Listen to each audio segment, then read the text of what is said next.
पुराण में एक कथा ऐसी है, राधे श्याम जी, राधे श्याम दास जी। किस पुराण की है ये दीनबंधु दास बताएंगे। बताओ किस पुराण की है।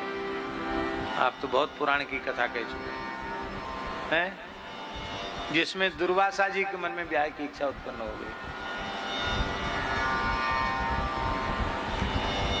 बोलो।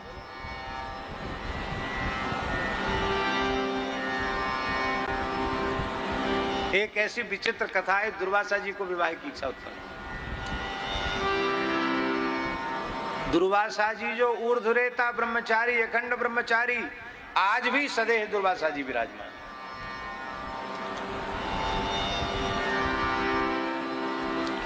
वो अलकापुरी की उपत्यका में कैलाश के निकट हिमालय पर्वत पर कठोर तप कर रहे थे दुर्वासा जी। और उसी समय एक यक्ष आया, गंधर्व यक्ष आया। वह एक अप्सरा को लेकर महात्मा जहां भजन कर रहे थे उसके बगल में ही विहार करने लग गया। महर्षि दुर्वासा को विक्षेप हुआ और उन्होंने उस यक्ष को अप्सरा के साथ रमण करते हुए देख लिया, विषय भोग करते हुए देख लिया। और उन्होंने तो उसको शाप दे दिया, अप्सरा को भी शाप दे दिया। और वो तपस्या में विघ्न मानकर वहां से चले गए। लेकिन जब आंख मूंदे तो भगवान ध्यान में ना आकर वही दृश्य ध्यान में आ गए। तो मन में सोचने लगे, रे भाई ये भी एक कोई आनंद तो है, इसको भी लेके देखना चाहिए। तो घोषणा कर दी कि हम ब्याह करेंगे। एक ऋषि की पुत्री थी,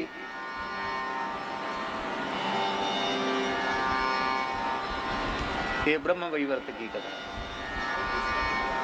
स्कंद पुराण की। हाँ है, स्कंद पुराण की कथा है। तो एक ऋषि की कन्या थी। वो ऋषि की कन्या बहुत ही गुणवती, रूपवती, शीलवती थी, बहुत अच्छी थी, पर मुख दुष्टा थी, मुख से बहुत कठोर बोलती थी। भगवान ने जोड़ी अच्छी बैठाई। दुर्वासा जी बहुत क्रोध करने वाले और वो भी बहुत ऊटपटांग बोलने वाली। ऋषि ने कहा, महाराज मेरी कन्या तो बड़ी पवित्र है, सब प्रकार के गुणों से युक्त है, बस एक ही दोष है, थोड़ा कड़ुआ बोलती है। कन्या बहुत सुंदरी थी। दुर्वासा जी ने कहा, कोई बात नहीं, हम वैसे तो किसी की बात सहते नहीं है, लेकिन कोशिश करेंगे। हाँ, ऐसे ही होता है, जो लोग किसी की नहीं सहते हैं, भगवान इतनी अच्छी घरवाली उनको दे देते हैं कि सवेरे से ही 10 गाली दे, ठटरी के बंदे नाश के मिटे, देहाती गाली 10 गाली दे, तब उनकी जगार कराती है मंगल आरती, वहीं से मंगला शुरू होती। भगवान लीला करते हैं, तुम किसी की नहीं सहोगे तो पत्नी की सहना पड़ेगा। तो दुर्वासा जी ने कहा, भाई देखो हम ब्याह तो कर रहे हैं, पर 100 अपराध तक हम इसके क्षमा करेंगे, 100 से ज्यादा हो जाएंगे तो हम बिल्कुल क्षमा नहीं करेंगे। अरे बोले, इतना थोड़ी कोई बोलेगी आपसे, बराबर 100 बार बोलेगी आपसे, कैसा थोड़ी बोलेगी। बोले ठीक है। विवाह हो गया। विवाह होके दुर्वासा जी अपने आश्रम में गए। कोई बात कही वो कड़ुआ बोलने लगी और उटपटांग बोलने लगी। दुर्वासा जी तो कभी सहन करने वाले नहीं, पर क्या करें, जब नाक के ऊपर पानी आ गया तो फिर कुछ बोले नहीं, सीधे बोले भस्मी भव। जैसे ही कहा भस्मी भव, वो तत्काल जलकर राख की ढेरी के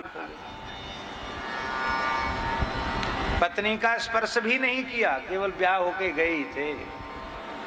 और किसी बात पे झगड़ा हो गया, उटपटांग बोलने लगी, गुस्सा आ गया, उन्होंने कहा भस्मी भव, राख की ढेरी हो गई। अब उस कन्या की जो आत्मा थी अपने पिता के पास गई। पिताजी अच्छे से ब्याह किया हमारा, मैं तो आज पहुंची ही थी आश्रम में, वो आज ही राख की ढेरी बदल गई। आगे ब्याह के बाद भी कुछ देवी देवताओं का पूजा होता, कुछ हो ही नहीं पाया। अब मैं ऐसी भटक रही हूं, मैं कहाँ जाऊं। तो ऋषि ने कहा चलो हम तुमको लेके चलते हैं। दुर्वासा जी से कहा ये तो हमने पहले ही बता दिया था कि वो थोड़ा कड़वा बोलती है। अरे बोले महाराज थोड़ा कड़वा नहीं, बहुत ज्यादा कड़वा बोलती थी, क्या करें, हमें गुस्सा आ गया, मैंने कह दिया भस्मी भव तो हो गई भस्म। बोले अब इसके साथ न्याय करो, इसकी आत्मा का क्या होगा। तब आपने कहा तू कदली वृक्ष के रूप में उत्पन्न हो जा, तेरा फल भगवान विष्णु को अत्यंत प्रिय होगा, देवी देवताओं को अत्यंत प्रिय होगा। कोई भी मंगल कृत्य, कोई भी देवताओं का कार्य बिना कदली खंभ रोपे हुए और बिना केला का भोग रखे हुए कोई भी देव कर्म सफल नहीं होगा। तो केला, उससे कदली वृक्ष उत्पन्न हुआ, ये केले की। ये कथा हम इसलिए सुना दिए आपको पुराण की कि इतने बड़े महात्मा ने एक गंदे दृश्य को थोड़ी देर के लिए अपनी आंख से देख लिया, उसका इतना भयंकर प्रभाव चित्त पर पड़ा और बहुत समय लग गया उस संस्कार को मिटाने में। और जो लोग समय और धन दोनों नष्ट करके सिनेमा के माध्यम से, मोबाइल के माध्यम से अश्लील दृश्य देखते हैं और वे सोचते हैं कि हमारा मन पवित्र हो जाए, हमें भगवान मिल जाए, हमारे मन में ज्ञान वैराग्य भक्ति का उदय हो जाए, स्वप्न में भी ऐसे लोगों का कल्याण संभव नहीं। आँख से जो देखना चाहिए वही हम देखें।